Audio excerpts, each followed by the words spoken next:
और श्री राधा रमणो विजयते। आज हम लोग अध्ययन करेंगे श्रीमद् भगवद गीता के अध्याय 10 के श्लोक संख्या 11, 12, 13 और 14 का। तो चलिए प्रारंभ करते हैं गीता के 10वें अध्याय का 11वां श्लोक। 11वां श्लोक इस प्रकार से है। तेषामेवानुकंपार्थम अहमज्ञानजं तमः नाशयाम्यात्मभावस्थो ज्ञान दीपेन भास्वता। आइए इसके शब्दार्थ को देखते हैं।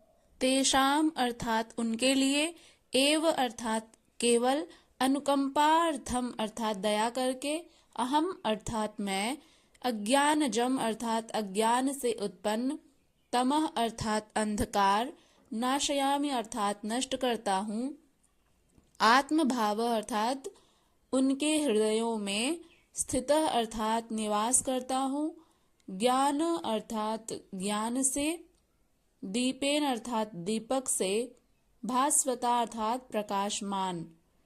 तो मित्रों यह रहा शब्दार्थ। आइए अब इसके अनुवाद को जानते हैं। भगवान श्री कृष्ण कहते हैं, उन पर दया करके मैं जो उनके हृदयों में निवास करता हूँ, ज्ञान के प्रकाशमान दीपक से अज्ञान जन्य अंधकार को नष्ट करता हूँ। उन पर किन पर? तो हमने पिछले श्लोक में पढ़ा था। भगवान श्री कृष्ण गीता के 10वें अध्याय के 10वें श्लोक में कह रहे थे कि जो निरंतर मेरा चिंतन करते रहते हैं, निरंतर मेरे ही नाम का स्मरण करते रहते हैं, ऐसे ज्ञानी महात्मा जन या ऐसे प्रेम पूर्वक भजने वाले मेरे प्रिय भक्तों को मैं वह तत्व ज्ञान रूप योग देता हूँ, जिसके माध्यम से वे मुझे ही प्राप्त होते हैं। तो यहाँ तक हमने पढ़ा था। अब उन्हीं भक्तजनों की बात करते हुए भगवान श्री कृष्ण 11वें श्लोक में कहते हैं, हे अर्जुन, उनके ऊपर यानी अपने प्रिय भक्तों के ऊपर अनुग्रह करने के लिए उनके अंतःकरण में स्थित हुआ मैं स्वयं ही उनके अज्ञान जनित अंधकार को प्रकाशमय तत्व ज्ञान रूप दीपक के द्वारा नष्ट कर देता हूँ। मित्रों कल वीडियो नहीं आ पाई थी, इसका रीजन था मेडिकल इशू। तो आज हम लोग 4 श्लोक पढ़ेंगे, कल वाला भी और आज वाला भी। तो चलिए इसको थोड़ा सा और सरलता से व्याख्यात करते हैं। गीता के 10वें अध्याय का 11वां श्लोक। भगवान श्री कृष्ण ने अर्जुन को यही समझाया है कि जिस प्रकार से मैं अपने भक्तजनों के हृदय में स्थित होकर के उनके अनुग्रह करने के लिए उन पर जो मैं कृपा करता हूँ, उनके अंतःकरण में स्थित होकर के मैं स्वयं ही उनके हृदय में जो अज्ञान रूपी अंधकार है उसको ज्ञान रूपी प्रकाश से मिटाता हूँ या उनमें अज्ञान को हटाकर ज्ञान का प्रकाश लाता हूँ। आइए अब अगले श्लोक की तरफ बढ़ते हैं। अर्जुन उवाच, अर्जुन बोलते हैं, प्रश्न करेंगे, परमं ब्रह्म परमं धाम पवित्रं परमं भवान पुरुषं शाश्वतं दिव्यं आदिदेवमजं विभुम। सर्वप्रथम इसके शब्दार्थ को देखते हैं। इसका शब्दार्थ है, अर्जुन उवाच अर्थात अर्जुन ने कहा, परमम अर्थात सर्वोच्च, ब्रह्म अर्थात ब्रह्म, धाम अर्थात निवास, पवित्रम अर्थात शुद्ध करने वाला, परमम अर्थात सर्वोच्च, भवान अर्थात आप या श्री कृष्ण, पुरुषम अर्थात पुरुष या जो महान पुरुष महान व्यक्तित्व है जिनका, ऐसे भगवान श्री कृष्ण, शाश्वतम अर्थात शाश्वत, दिव्यम अर्थात दिव्य, आदि देवम अर्थात आदि सत्ता, अजम विभुम अर्थात जो महान है, जो अजन्मे हैं। तो आइए अब इसके अनुवाद को देखते हैं मित्रों। अर्जुन ने कहा, आप परम दिव्य पुरुष, परम धाम, परम शुद्धिदाता, सनातन ईश्वर, आदि पुरुष, अजन्मा और महानतम हैं। जब भगवान श्री कृष्ण ने कहा कि मैं अपने भक्तों के हृदय में प्रविष्ट करके उनके अज्ञान रूपी अंधकार को नष्ट कर देता हूँ और ज्ञान रूपी प्रकाश को फैलाता हूँ, तो इस पर अर्जुन भगवान श्री कृष्ण से कहते हैं, इसको थोड़ा सा और सरलता से समझते हैं।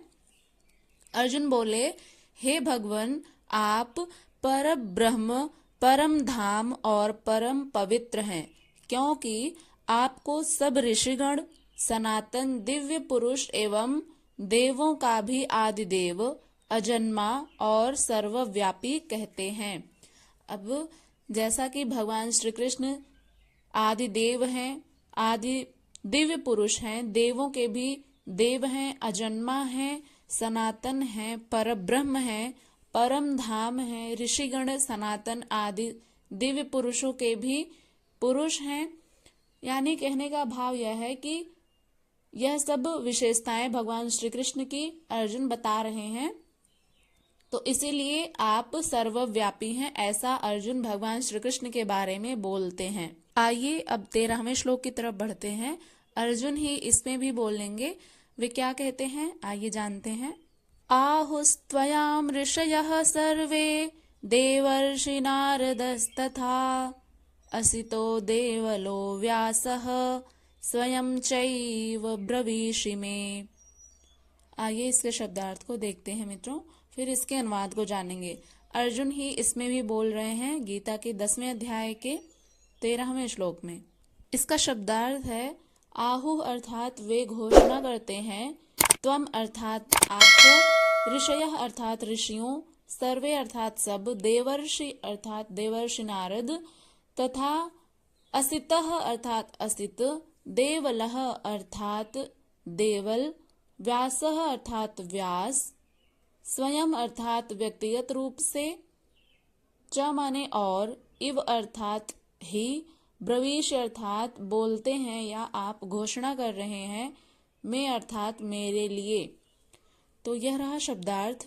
आइए अब इसके अनुवाद को जानते हैं। इसका अनुवाद है मित्रों, भगवान श्री कृष्ण से अर्जुन कहते हैं, नारद, असित, देवल और व्यास जैसे महान ऋषियों ने इसकी घोषणा की है और अब आप स्वयं इसे मेरे लिए घोषित कर रहे हैं या आप मेरे प्रति ऐसा कह रहे हैं। तो भगवान श्री कृष्ण ने क्या कहा कि जो भक्त मुझ पर विश्वास रखता है, जो मेरे नाम का स्मरण करता है, ऐसे अपने प्रिय भक्त के हृदय में फैले जो अंधकार रूपी अज्ञान है उसको दूर करके मैं ज्ञान रूपी प्रकाश को लाता हूँ। तो ऐसा भगवान ने जब अर्जुन से कहा तो अर्जुन क्या कहते हैं कि हे भगवान, आप तो परब्रह्म, परम धाम और परम पवित्र हैं, क्योंकि आपको सब ऋषिगण सनातन पुरुष, दिव्य पुरुष और अजन्मा और सर्वव्यापी कहते हैं। ठीक वैसे ही जैसे देवर्षि नारद तथा असित और देवल ऋषि तथा महर्षि व्यास भी कहते हैं और आप भी अब मेरे प्रति कहते हैं। अर्थात पहले भूतकालीन महर्षि कहते हैं, अब वर्तमान में जिनकी संगत उपलब्ध है, नारद, देवल, असित और व्यास का नाम लिया, जो अर्जुन के समकालीन थे। सत्पुरुषों की संगति अर्जुन को प्राप्त थी, तो आप भी वही कहते हैं। तो अब इस पर क्या कहते हैं, अतः हे केशव। अब 14वें श्लोक में अर्जुन क्या कहेंगे उसको जानते हैं श्लोक के माध्यम से, फिर इसके अनुवाद को भी जानेंगे। आज का हमारा आखिरी श्लोक है गीता के 10वें अध्याय का 14वां श्लोक।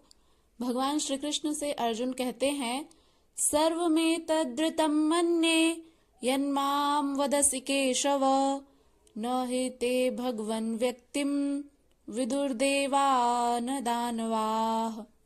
आइए इसके शब्दार्थ को देखते हैं। इसका शब्दार्थ है, सर्वम अर्थात सब कुछ, एतत् अर्थात यह, ऋतम अर्थात सत्य, मन्ये अर्थात मैं स्वीकार करता हूँ, यत अर्थात जो, माम अर्थात मुझे, वदसि केशव हे केशव। केशी नामक राक्षस के वध करने के कारण ही भगवान श्री कृष्ण को केशव कहते हैं। वदसि अर्थात आप बताइए, न अर्थात नहीं तो, ही माने वास्तव में, ते माने आपके लिए, भगवान अर्थात परमेश्वर, व्यक्तम अर्थात व्यक्तित्व, विदुः अर्थात समझ सकते हैं, देवाह न ही दानवाह अर्थात देवता और ना ही राक्षस। तो यह रहा शब्दार्थ। मित्रों आइए अब इसके अनुवाद को जानने का प्रयत्न करते हैं। इसका अनुवाद है, अर्जुन भगवान श्री कृष्ण से कहते हैं, हे केशव, आपने जो कुछ भी मुझे बताया है मैं उसे सत्य मानता हूँ।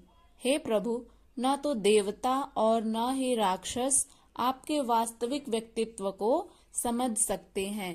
यानी भगवान को तत्व से ना तो दानव जान पाते हैं और ना ही देवता। तो ऐसा भगवान श्री कृष्ण ने भी पिछले श्लोकों में कहा है गीता के 10वें अध्याय में ही कि मेरे तत्व ज्ञान से प्रकट होता हूँ, जो मैं अपनी लीला से प्रकट होता हूँ, उसको ना तो देवता लोग जान पाते हैं और ना ही ऋषिगण, तो मनुष्यों की बात ही क्या है। तो उसी बात को यहाँ पर अर्जुन भी भगवान श्री कृष्ण से कहते हैं कि हे केशव, आपने जो कुछ भी मेरे प्रति कहा है इन सबको मैं सत्य मानता हूँ, लेकिन हे भगवान, आपने जो यह भी कहा कि हे भगवान, आपके लीलामय स्वरूप को ना तो दानव जानते हैं और ना ही देवता लोग। तो यहाँ पर अर्जुन ने यही कहा है कि जो भगवान श्री कृष्ण की लीला से प्राकट्य होता है उसको ना तो ऋषिगण जान पाते हैं और ना ही दानव, तो मनुष्यों की बात ही क्या है। तो मित्रों, यह रहे आज के हमारे श्लोक। इनकी व्याख्या यदि आपको समझ में आई हो तो आप चैनल को सब्सक्राइब करिएगा, इसे लाइक करिएगा और अपने मित्रों तक इस वीडियो को अवश्य ही शेयर करिएगा। कल वीडियो नहीं आ पाई थी क्योंकि हम डॉक्टर के पास गए थे। मेरे पैर में सूजन आ गई थी। यह लगभग 10 दिनों से थी, लेकिन 10 दिनों तक हमने एक भी दिन वीडियो स्किप नहीं की। लेकिन कल मुझे जाना पड़ा डॉक्टर के पास दिखाने के लिए पैर को, तो इस वजह से अपलोड नहीं कर पाए थे हम वीडियो को। लेकिन आज हमने चारों श्लोकों को कंप्लीट किया है इस वीडियो में। आशा करते हैं कि आपको पसंद आई होगी। तो चलिए मिलते हैं कल के श्लोक के साथ। तब तक के लिए अपना ध्यान रखिएगा। नमः संस्कृताय। हरे कृष्णा।